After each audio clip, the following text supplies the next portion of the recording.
Hello guys, welcome back to NFT Inspo. For today's video, we are going to show you overlapping the strip to header in Wix. So if you're interested, let's start the tutorial. So first thing that we need to do here is we need to go to our Wix account. So go to wix.com, log into your account, and open up your website here. Now once in your admin dashboard and your website, go ahead and click on the edit site button at the top right, either in the setup button or the tab here or in the home section here. Now once you click on the edit site option, that should pop up a new tab, which in this case will show you the editor for your site.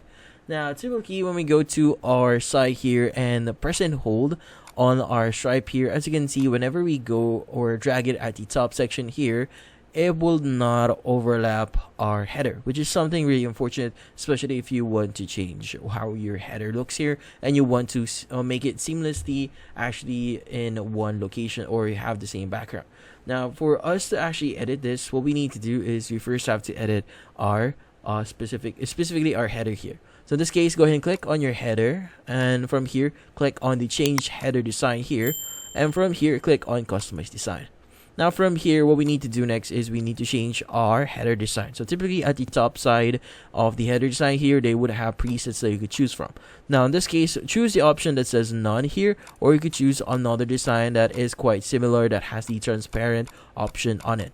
But in this case, I'm just going to start using the none or transparent option here. And as you can see, the background of my stripe now is overlapping with my header. Now as you can see, it is now seamlessly integrated and my site has that specific or has that transparent background. Now if you want to change the colors of the icons that you have, you can go ahead and click on it, just click on settings, and from here you want to go ahead and start changing your colors here. So in this case, I think white would actually look good in here, or black if that's the case. But in this case, you can go and just start editing whatever here, and from then on you should be good. And that's about it.